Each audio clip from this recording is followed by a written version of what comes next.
Tilang magkakalabuan ang relasyon ng mag-ama nang dahil sa desisyon ni Robert na papalikin itong si Bestie sa kanilang mansyon. Ngunit ang pagtira nila Bestie at Susan sa mansyon ang magpamulat kay Robert na siya'y pinaniwala lamang na siya ang ama sa dinadala ni Bestie. Hindi tinigilan ni Bestie at Susan itong si Robert. Kailangan nilang mapaniwala na nasa delikado umano ang pagbubuntis ni Betsy para sa gayon ay hindi umano makahindi itong si Robert na sila'y pabalikin sa mansyon. Nagtagumpay ang plano ng mag-ina at naniwala naman itong si Robert. Para masiguro nito na ligtas ang kanyang anak at naniniwala naman itong si Robert na anak niya ang dinadala ni Bestie, pumayag siya na tumira muli itong si Bestie sa kanilang tahanan ni Gina. Inisip ni Gina na malaki ang kanyang utang na loob dito kay Gerald dahil sa pagligtas nito sa kanilang buhay ni Mandy. Ngunit hindi naman sang-ayon itong si Robert sa desisyon ni Gina na tilang bigyan ng pagkakataon itong si Gerald na maging ama ni Mandy.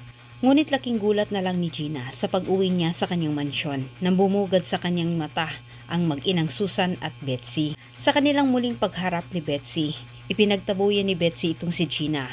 Dahil sa kanilang dalawa, siya umano ang may mas karapatan na tumira sa nasabing pamamahay dahil siya ay asawa umano ni Robert at itong si Gina ay isang anak lamang. Galit na galit itong si Gina at hindi rin siya papayag na mauto naman muli ni Betsy ang kanyang ama kahit ginawa niya ang lahat para pagtabuyan ang mag-ina kahit sinabi pa ni Betsy na siya'y hindi umano pwedeng ma-stress. Sa galit ni Gina, hindi siya nakapagpigil at muntikan na niyang nasaktan itong si Betsy.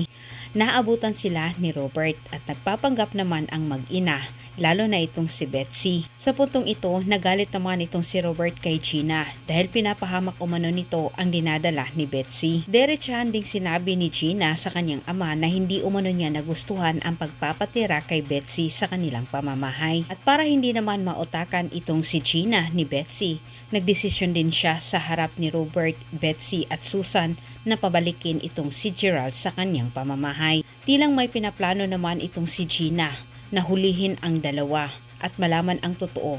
Sinasabi ni Gina sa kanyang isip sa pamagitan umano sa pagbalik umano ni Gerald sa kanilang pamamahay. Lupit na paraan para malaman niya ang totoo at magalit itong si Robert kay Betsy at tuluyan na itong itakwil. Antabayan na ninyo ang susunod kong update. Daghang salamat sa pagtanaw.